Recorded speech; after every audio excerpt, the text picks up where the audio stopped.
인생기사 세옹지마라고 하는 말이 있지 않습니까? 중국 북부 어느 변방에 한 노인이 살고 있었는데 이 노인에게는 아주 멋지게 생긴 순말이 하나 있었습니다. 재산 1호죠. 그런데 이 말이 어느 날 발정이나 그만 집을 나가고 만 것입니다. 이 소식을 들은 마을 사람들 이 노인에게 와서 혀를 차면서 그렇게 멋지고 좋은 재산 1호를 이루셨으니 얼마나 가슴이 아프십니까? 라고 위로를 합니다. 이에 이 노인장 전혀 개의치 않는 듯 감사합니다. 하지만 이 일이 나에게 꼭 나쁜 일만은 아닐 겁니다. 라고 대답을 하였습니다. 그런데 며칠 후 이 집 나갔던 순말이 야생의 암말을 데리고 돌아오는 것입니다. 이 소식을 듣고 동네 사람들이 다시 와서 축하를 하죠. 노인장 횡재시다. 호박이 덩굴째 굳는래요. 재산이 1호, 2호까지 생겼네요. 라고 그렇게 축하를 하자 이 노인은 또한 이렇게 대답을 하는 겁니다. 글쎄요. 이것이 나에게 꼭 좋은 일일까요? 라는 그런 대답을 하는 것이죠. 그런데 며칠 후에 이 노인에게 늦게 얻은 외아들이 있었는데 이 외아들이 이 야생에 길들여지지 않는 이 암말을 타고 밖에 나갔다가 그만 떨어져서 다리가 부러지고 만 것입니다. 동네 사람들이 다시 와서 위로합니다. 하나밖에 없는 그 귀한 늦게 얻은 아들이 다리가 다쳤으니 얼마나 안타깝습니까? 참으로 가슴 아픕니다. 라고 그렇게 위로를 하니까 이 노인은 또 이렇게 대답을 하는 거죠. 글쎄요. 너무너무 위로는 감사하지만 이 일이 꼭 나에게 나쁜 일만은 아닐 겁니다. 그런데 얼마 후에 이 나라에 전쟁이 터지고 말았습니다. 국경을 접한 그 나라에서 땅을 빼앗기 위해 공격을 한 것이죠. 그래서 이 마을을 포함한 모든 그 나라의 젊은이들이 전쟁터로 징집을 당하고 말았습니다. 전쟁터에 나가서 그 많은 젊은이들이 대다수 다 전사를 한 것입니다. 하지만 이 노인의 아들은 다리를 다쳐서 징집당하지 아니하였고 전쟁터에 가지 않아서 살았다라고 하는 그러한 이야기죠. 인생이라고 하는 것이 좋은 일만 있는 것도 아니고 나쁜 일만 있는 것도 아닌데 좋은 일이 있다고 기고만장할 것도 아니고 나쁜 일이 있다고 실망과 좌절할 것도 아니다라고 하는 사실이죠. 누구에게나 바로 인생의 여정이 좋은 일도 있고 나쁜 일도 있고 좋은 일이 있다고 그것이 전부가 아니고 나쁜 일이 있다고 그것이 끝이 아닌 것이 인생의 그 여정입니다. 이것은 그 누구도 예외가 없는데 그렇다고 하면 바로 인생의 그 여정과 환경, 상황, 사건, 사고가 중요한 것이 아니라 그것을 어떻게 해석하느냐라고 하는 것이 훨씬 더 중요하지 않겠습니까? 물론 사람들은 어떤 일이 있을 때 그것을 해석하고 판단을 합니다. 하지만 인간의 어떤 불완전한 그런 모습이 있기 때문에 판단과 그 해석이 정확하거나 혹은 완벽할 수는 없죠. 그럼에도 불구하고 사람들은 어떠한 사건과 사고가 일어나게 되어지면 그것을 해석하게 되어지는데 그런데 똑같은 일이고 똑같은 상황이고 똑같은 그런 환경임에도 불구하고 똑같은 사건과 사고임에도 불구하고 서로 간에 사람에 따라 전혀 다른 판단과 해석을 내놓는다라고 하는 것이죠. 왜냐하면 저마다의 경험이 다르고 체험이 다르고 또한 생각이 다르기 때문입니다. 이렇게 저마다 생각과 혹은 서로의 판단과 해석이 다르다면 이왕 해석하려고 치면 긍정적인 해석이 훨씬 더 중요하지 않겠습니까? 긍정적인 모습. 어느 신발 회사에서 아프리카의 신발 시장을 확인하기 위해서 그 신발 조사팀 2팀을 아프리카에 파견을 하였습니다. 그런데 이 아프리카에 파견된 2팀 전혀 상반된 그 모습의 시장 조사 보고를 하는 것입니다. 먼저 A팀. 우리가 아프리카에 와봤더니 신발 신은 사람이 한 사람도 없습니다. 그러니까 이 아프리카는 신발을 살 사람이 하나도 없는 것이고, 그래서 이 아프리카에서는 신발을 팔 수 없습니다. 신발 판매의 불모지가 이 아프리카입니다 라는 보고를 합니다. 그런데 B팀, 그 B팀의 경우는 정반대의 보고를 하는 것이죠. 우리가 아프리카에 와봤더니 신발 신는 사람이 한 사람도 없습니다. 여기까지는 A팀과 똑같죠. 그런데 B팀은 신발 신는 사람이 한 사람도 없으니까 그 사람들에게 신발을 팔기 시작하면 얼마나 많은 신발이 팔리겠습니까? 이 아프리카는 신발 판매, 신발 시장의 황금 어장입니다 라는 보고를 하였다는 것입니다. 똑같은 어떤 모습이고 상황이고 환경이지만 전혀 정반대의 보고가 들어왔다. 해석과 그 시각과 안목이 이처럼 중요하다는 사실을 우리가 알 수 있습니다. 2015년 통계청에서 발표한 것을 보니까 우리나라의 그 기독교인 19.96%가 기독교인이다. 그러니까 우리나라는 5명 중 1명이 크리스찬이다라는 그런 발표를 한 적이 있습니다. 우리나라에서 가장 복음화율이 높은 곳이 전라북도 26.96% 정도가 됩니다. 그 다음이 서울이죠. 23.02%. 그렇다면 이 경남의 진주는 복음화율이 얼마나 될까? 우리가 알다시피 5% 미만입니다. 여기서도 두 가지 해석이 가능하지 않습니까? 한 가지 어떤 관점과 해석은 이 진주는 다른 곳은 30%를 육박하는데 이 진주는 5% 미만이니까 진주는 글렀습니다. 진주는 복음화가 될 수 있는 가능성이 없는 그런 지역입니다 라고 판단할 수 있습니다. 하지만 또 다른 해석은, 또 다른 관점은 진주라고 하는 도시는 아직 95%의 불신자들이 있는 복음화의 가능성이 있는 그러한 황금 어장입니다 라는 그런 보고도, 그런 시각도 가능하다고 하는 것을 우리가 알 수 있습니다. 똑같은 상황과 똑같은 어떤 환경, 사건과 사고 있지만은 그것을 판단하고 해석하고 바라보는 시각과 안목은 하늘과 땅 차이로 달라질 수 있다라고 하는 사실을 우리가 여기서 잘 알 수 있습니다. 오늘 본문의 말씀을 보면 예수님의 제자들, 예수님이 십자가에 달려 돌아가실 때 예수님과 끝까지 함께 있다고 큰 소리 쳤던 그들이 있지만 예수님을 배반하고 예수님을 부인하고 피하고 도망치고 낙향하던 그런 이들이 바로 예수님의 제자들이었습니다. 그런데 마가다락방에서 그들이 전심으로 기도할 때 성령이 그들에게 충만케 임하게 되어짐으로 말미암아 그들이 바뀌었습니다. 그들이 변화됐죠. 놀라운 주의 백성 일꾼, 제자, 사도로 그렇게 변혁을 이룰 수 있었습니다. 그래서 그들은 도망치고 피하고 낙향했던 그들이었지만 지금은 다시 모여서 사람들이 많이 모이는 사거리에 나와 시장통에 나와 외치고 있는 것입니다. 예수님은 바로 우리의 그리스도이십니다.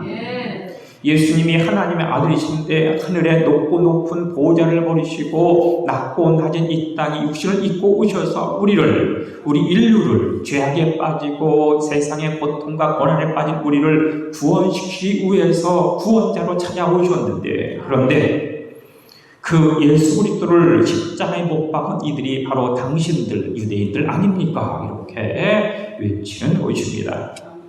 그야말로 목숨을 걸고 복음을 외치는 이 제자들을 만날 수 있습니다.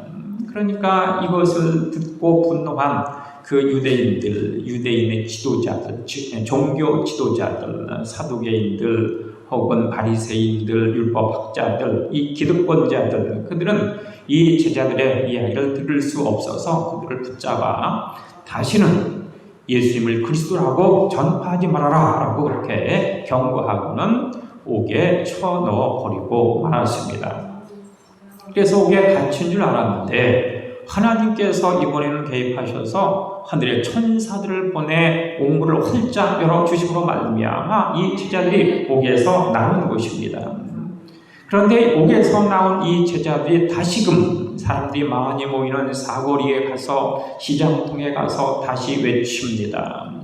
예수님은 우리의 그리스도이십니다. 예수님은 우리의 구세주이십니다. 그런데 그것을 알지 못한 무지몽매한 유대인 지도자들이 예수님을 십자가에 못 박았습니다 라고 다시금 외치기 시작을 하죠.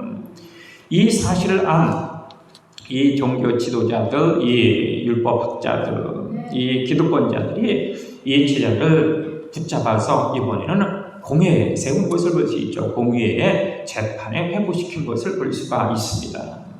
이 공의원들 무척 화가 났습니다. 왜냐하면 제자들의 입장에서 보면 하나님께서 천사를 보내 그 감옥에서 풀어주신 것이 되지만 이 공회라든가 기득권자 입장에서 보면 이들이 감옥에서 탈옥한 것이기 때문에 무척 화가 났죠. 더군다나 우리가 너희에게 다시는 예수가 그리스도라고 그렇게 선포하지 말라고 경고했거늘 감히 너희들이 그 경고를 무시하고 옥에서 탈출해서 예수가 그리스도라고 그렇게 선포해라고 하면서 당장 죽여라 이러한 어떤 그 분위기가 형성되고 있었죠.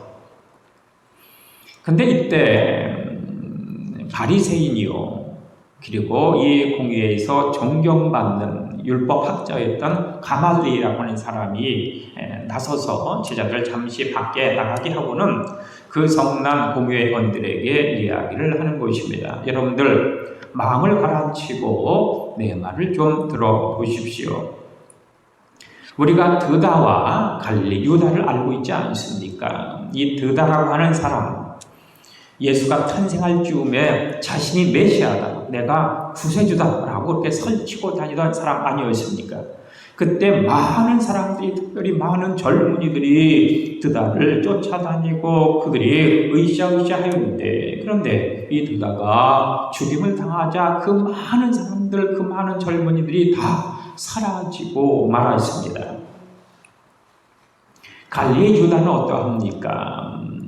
로마 당국에서 세금을 많이 걷기 위해 호적을 하고 인구 조사를 할 때 그것을 거부하면서 우리가 왜 세금을 로마에 내야 하느냐, 우리는 하나님께만 세금을 내는 것이지 로마 당국에 낼 필요가 없다라고 그렇게 반정부 그 어떤 운동을 벌이던 이가 바로 갈릴리 유다가 아니냐. 그런데 그때 많은 서민들과 많은 대중들이 그 갈릴리 유다를 따라다녔는데, 근데 그가 죽임을 당하자 그들도 다 역시 다 흩어지고 말았다. 우리가 지금 이 제자들을 보는 입장도 똑같아야 하지 않겠느냐라고 이 가말리엘이 이야기하고 있습니다. 이 제자들이 자기의 생각대로 자신들의 어떤 그 지식과 자식의 어떤 지혜를 가지고 자신의 어떤 욕망을 가지고 예수가 그리스도다라고 그렇게 외치고 있다면 드다나 갈릴리 유다처럼 곧 사라지고 흩어지고 말 것이다. 해프닝으로 끝나고 말 것이다. 하지만 이들이 진짜 하나님의 선택받고 지명받은 하나님의 그 메신저라고 한다면, 하나님이 보내신 진정한 사도들이고 사자들이라고 한다면 그 감당을 우리가 어떻게 할 것이냐, 하나님을 노엽게 하면서 우리가 어떻게 이 땅을 살 수 있게 되냐, 그것은 있을 수 없다. 그러니까 지금 이 제자들을 우리가 경고만 해서, 채찍으로 때려 경고만 해서 풀어주는 것이 낫겠다, 이렇게 설명을 하는 것이죠. 그러니까 이 이야기를 듣던 이 공예 회원들이 존경하고 있는 가말리엘이 그런 얘기를 하니까 또한 자기들이 생각해봐도 그러니까 그 말에 순종하고 제자를 채찍질하고 풀어주는 모습을 우리가 볼 수 있습니다. 이 시각의 차이, 이 공예 회원들의 시각과 가말리엘의 그 시각의 차이, 이 공회원들은 당장이라도 이 제자들을 쳐 죽일 그런 기세였는데 이 가말리엘의 시각으로 말미암아 제자들은 죽임을 당하지 않고 풀려날 수 있었습니다. 사실 우리의 뇌는 아주 복잡한 기구가 바로 우리의 뇌죠. 엄청난 전 우주보다 더 어떤 복잡하고 어떤 큰 것이 바로 이 우리의 뇌다라고 하지만 의외로 또한 단순한 것이 우리의 뇌라고 하지 않습니까? 지금 한번 생각해 보십시오. 여러분 손에 지금 아주 신 레몬이 들려 있습니다. 그 레몬을 까서 한번 입에 넣어 보십시오. 분명 우리 손에는 그 레몬도 없고 이 우리 입속에는 그 레몬을 먹은 적도 없는데 갑자기 입안에 침이 보이지 않습니까?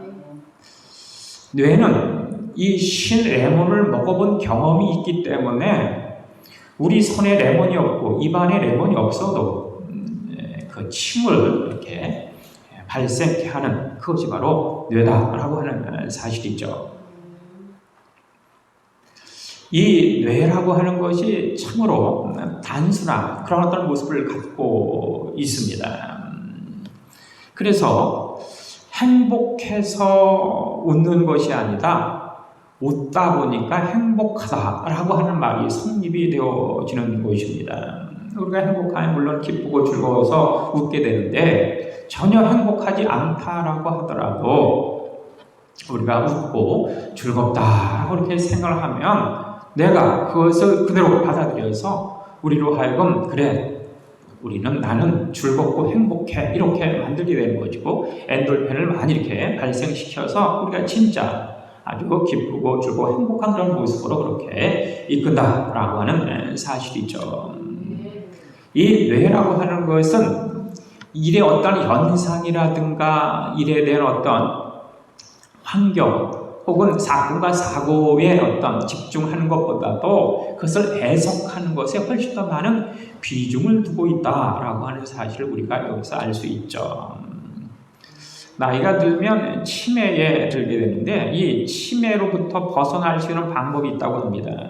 그것은 요즘 유행하고 있는 멍 때리기를 하면 치매에 절대로 걸리지 않는다고 합니다. 농담이 아니라 진짜라고 하죠. 이 치매에 걸릴수록 확률이 가장 많은 것이 멀티 스태킹이라고 하죠. 그러니까 그 머리로 여러 가지 생각을 한꺼번에 하는 것입니다. 예배를 드리면서 집에 두고 온 뭐 이렇게 김치찌개, 된장찌개 생각하고 뭐 불고기 생각하고 집에 오지 않은 아들과 딸 생각하고 막 이렇게 여러 가지 생각을 하면 이 머리가 복잡해져 가지고 결국 치매에 걸린다. 뇌는 한 가지 생각할 때 가장 효과적이고 또한 치매도 예방한다라고 하는 것을 우리가 기억할 필요가 있습니다. 그처럼 뇌가 단순하다라고 하는 것이고 우리가 이렇게 가다가 이렇게 몸을 다치는 경우가 있죠. 넘어져서 뼈가 부러지는 경우도 있습니다. 그랬을 때 우리가 먹는 것이 이렇게 진통제를 먹지 않습니까? 백신을 맞았을 때도 뭐 이렇게 이 진통제를 먹으라고 이런 이야기를 하고 있는데 우리가 몸이 아플 때 다쳤을 때 진통제를 먹으면 아프지 않습니다. 그런데 다치지 않고 마음이 아프고 마음이 괴롭고 마음이 힘들 때 진통제를 먹으면 나을까요? 낫지 않을까요? 여러분 어떻게 생각하세요? 지금 몸이 이렇게 우리가 상처가 나서 아픈 데는 진통제를 먹으면 아프지 않습니다. 그런데 마음이 아파요. 걱정과 근심 때문에 너무너무 괴로워요. 이랬을 때 진통제를 먹으면 해결될까요? 안 될까요? 안 될 것 같은데 된다는 사실이죠. 그러니까 뇌라고 하는 것이 몸이 아픈지 마음이 아픈지 구분을 못한다라고 하는 것입니다. 그처럼 뇌가 단순하다라고 하는 사실을 우리가 여기서 잘 알 수가 있습니다. 그러니까 여기에 이 컵에 물이 반 정도 남았을 때 어떤 물건을 쓰다가 반 정도 남았을 때 사람들의 반응은 세 가지 아닙니까? 첫 번째는 아직도 절반이나 남았네 라고 하면서 기뻐하고 행복해하는 사람. 두 번째 사람은 뭐야, 절반밖에 남지 않았네, 곧 없어지겠어 라고 불행해하고 기분 나빠하는 사람. 세 번째 사람은 절반이 남았든지 말았든지 전혀 관계하지 않는 사람. 이 세 가지 사람이 있다고 하는 것입니다. 여러분은 몇 번입니까? 1번 기뻐하는 사람, 2번 불행해하는 사람, 3번 나한테는 아무런 의미가 없다라고 하는 사람. 몇 번입니까? 1번. 예, 될 수 있으면 1번을 해야 하는 것입니다. 사건과 사고가 중요한 것이 아니라 그 해석이 중요하고 내가 그 해석을 더 집중적으로 받아들인다면 모든 일을 긍정적으로 해석하고 긍정적으로 받아들일 필요가 있는 것입니다. 이 가말레일이 긍정적인 안목과 해석을 해줌으로 말미암아 제자들이 풀려날 수 있었습니다. 어느 방송국에서 실험을 한 것을 본 적이 있습니다. 지하철역에 그 시각장애인이 지금 이렇게 구걸을 하고 있습니다. 시각장애인 앞에 종이에 문구가 쓰여져 있죠. 나는 앞을 보지 못하는 사람입니다. 나를 불쌍히 여겨주십시오. 이렇게 써 있습니다. 그런데 그 지하철역으로 수많은 사람들이 이렇게 다 스치고 지나가는데 그 누구도 이 시각장애인과 시각장애에 써놓은 글귀에 한 사람도 관심을 기울이지 않습니다. 다 스쳐 지나갈 뿐입니다. 그런데 한 여자가 그 시각장애인에 다가가서 그 사람이 쓴 문구를 뒤집어서 뭐라고 썼습니다. 그리고 그것을 이렇게 세워놓고 지나갔죠. 그러자 그때부터 이상한 현상이 나타나기 시작합니다. 아무런 관심도 갖지 않고 아무런 어떤 의미도 부여하지 않게 지나치던 그런 사람들이 갑자기 그 시각장애인에게 다가가서 동전을 주고 지폐를 주기 시작하는 겁니다. 삽시간에 동전과 지폐가 이렇게 수북히 쌓였습니다. 그래서 그 시각장애인 앞에 뭐라고 쓰였나 라고 가서 살펴보니까 이렇게 쓰여 있었습니다. 나는 아름다운 세상을 볼 수 없습니다. 하지만 당신들의 아름다운 마음은 보고 싶군요. 이렇게 쓰여져 있다고 하는 것입니다. 사람들은 그 문구를 보면서 아름다운 세상도 못 보는데 아름다운 마음이라도 보여주십시오 라고 하는 이 사람의 문구를 보면서 모두가 감동해가지고 그 사람에게 동전과 지폐를 그렇게 주기 시작했다라고 하는 이야기입니다. 중요한 것은 사건과 사고 혹은 현상, 환경, 상황이 아니라 그것을 어떻게 바라보느냐, 어떻게 해석하느냐라고 하는 것이 훨씬 더 중요하다라고 하는 것을 우리가 알 수 있습니다. 우리가 일이 잘 풀릴 때는 기고만장하다가 일이 잘 안 풀릴 때는 실망하고 낙심해서 세상을 다 산 것 마냥 그렇게 비관하지 않습니까? 이래서는 안 되죠. 이렇게 되어지면 뇌는 그렇게 판단해서 불행으로 이끌고 마는 것입니다. 그래서 humboldt라고 하는 사람은 이러한 말을 합니다. 우리 인생에 있어서 가장 중요한 것은 실제 환경과 상황이 아닙니다. 그것을 해석하는 안목과 관점이 훨씬 더 중요합니다. 실제적인 사건과 사고보다도 그것을 해석하는 안목을 통해서 사람은 가장 행복한 삶을 영위할 수도 있고 가장 불행한 삶을 살아갈 수도 있습니다. 이렇게 단정적으로 이야기를 하는 것입니다. 실제적인 사건과 사고, 환경이 중요한 것이 아니라 그것을 바라보는 안목과 시각, 해석의 관점이 훨씬 더 중요하다라고 하는 사실을 우리가 분명히 인식을 해야 하지 않겠습니까? 이 제자들 지금 감옥에 갇혔다가 지금 천사들에 의해서 풀려났습니다. 이때 제자들의 그 해석도 두 가지가 나올 수 있습니다. 우리가 목숨을 걸고 복음을 증거하다가 그만 우리가 염려하던 대로 기득권자의 마음을 상하게 해서 감옥에 갇히고 말았다. 그런데 이 감옥에서 풀려났다. 이렇게 풀려났을 때 이왕 풀려난 것이니까 우리는 더 이상 목숨을 담보로 해서 복음을 증거할 필요가 없다. 하나님께서 우리를 이 자리에서 풀어주신 것은 빨리 도망치라고, 숨어서 목숨을 보존하라고 하는 하나님의 뜻이다. 하나님의 시그널이다. 이렇게 이해할 수도 있었을 것입니다.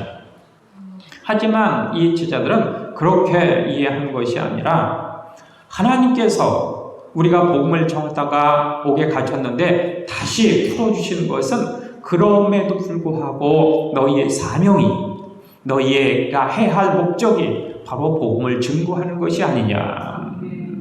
예수님께서 우리의 메시아가 되시고 그리스도가 되시고 우리의 구세주가 되시는 것을 너희가 반드시 증거해야 하지 않겠느냐라고 하는 하나님의 뜻이다. 이렇게 받아들이고 그들이 다시금 사람이 많이 모이는 내거리와 시장을 통해 와서 그렇게 복음을 증거하였던 것이죠.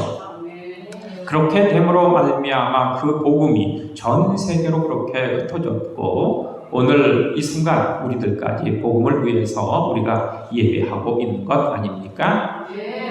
어떠한 사건과 사고를 봄에 있어서도 그 안목과 관점이 너무너무 중요하다라고 하는 것을 인식하는 것이 아주 중요한 것입니다. 오늘 이 가말리엘이라고 하는 사람, 백성들에게 존경받고 공교회의 가장 어떤 으뜸인 그런 어떤 지도자의 역할을 하면서 하나님께서 그에게 지혜와 지식을 주시고 영적인 안목을 허락하여 주심으로 말미암아 제자들이 죽임을 당할 뻔하였는데 제자들을 살리는 그런 능력의 역사를 그가 감당하는 모습을 우리가 볼 수 있지 않습니까? 우리의 삶이라고 하는 것이 내 생각대로 내 방법대로 풀리면 좋겠는데 그렇지 않습니다. 숫자를 헤아릴 때 1 다음엔 2가 오고 2 다음엔 3이 오고 3 다음엔 4, 5, 6 이렇게 당연히 그렇게 순서대로 나가는 것이 이 숫자인데 우리 인생도 그와 똑같았으면 얼마나 좋겠습니까? 하지만 우리 인생은 그와 같지 않다라고 하는 것입니다. 그래서 우리가 생각하고 우리가 계획하고 판단한 대로 그 일이 이렇게 풀려 나가게 되어지면 너무너무 기분이 좋고 기고만장해서 하늘 높은 줄 모르고 이렇게 우리가 설치는 그런 모습을 보게 됩니다. 하지만 성경은 섰을 때 넘어질까 조심해라 이렇게 우리에게 조언하고 있지 않습니까? 또한 뭔가 일이 잘못되고 뭔가 실패할 때는 세상이 끝난 양 탄식하고 절망하고 좌절하는 이런 모습을 우리가 볼 수 있는데, 그래서 세상이 끝장난 양 그렇게 탄식하는 그런 모습을 보여주고 있는데 그럴 필요 없다고 하는 것입니다.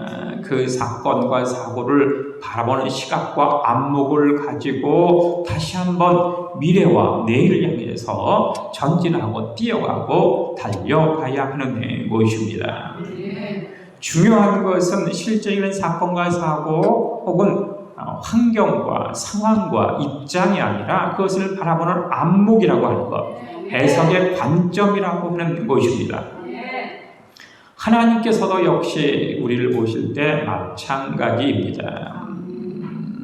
날 때가 있으면 죽을 때가 있고, 시작할 때가 있으면 끝낼 때가 있고, 성공할 때가 있으면 실패할 때가 있고, 바로 이것이 솔로몬이 경험하고 체험한 그러한 지혜와 명철인데, 모든 것은 다 하나님의 시기와 때가 있습니다. 하나님의 섭리가 있습니다. 그것을 파악하는 것이 중요하죠.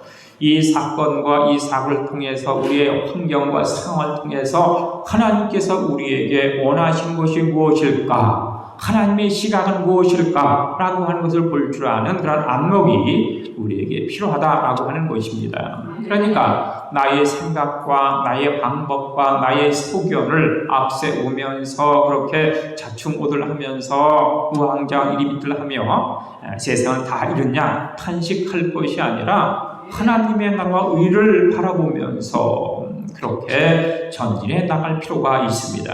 나를 구속하시고 나를 지명하시고 나를 불러서 나의 자녀 백성 일꾼 삼아 주신 하나님의 놀라운 권능과 능력을 우리가 의지하면서 그렇게 전진해 나가야 하는 것입니다.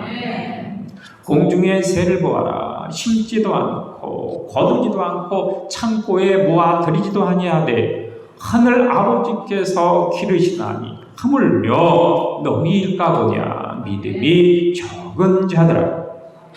들의 백합화를 보아라. 길쌈도 아니하고 수구도 아니하느니라. 하물며 너희일까 보냐. 믿음이 작은 자들아. 그렇게 주님께서 우리에게 말씀하여 주시는 모습을 우리가 볼 수 있습니다. 항상 기뻐하라. 내가 다시 말해 기뻐하라. 너희 관ям을 사람들을 알게 하라. 주께서 가까우시리라. 아무것도 염려하지 말고 기도와 간구로 너희 구할 것을 감사함으로 하나님께 아뢰라. 그래야 모든 지혜에 대한 평강이 또 예수 안에서 너희 마음과 생각을 지켜주실 것이니라. 만군의 여호와의 말씀이니라. 너에 대한 나의 생각을 내가 안 하니 평안이요 재앙이 아니니라. 나는 너희의 내일과 미래의 꿈과 비전과 희망을 주는 것이 바로 나의 생각이고 나의 뜻이니라. 너는 내게 와 부르짖어라. 내가 너희의 기도를 들어 응답하겠고 나를 찾고 찾아라. 내가 너를 만나리라. 이렇게 주님께서 우리에게 확약하여 주시고 있습니다. 나의 시각과 나의 방법이 아니라 하나님의 뜻과 섭리, 하나님의 관점이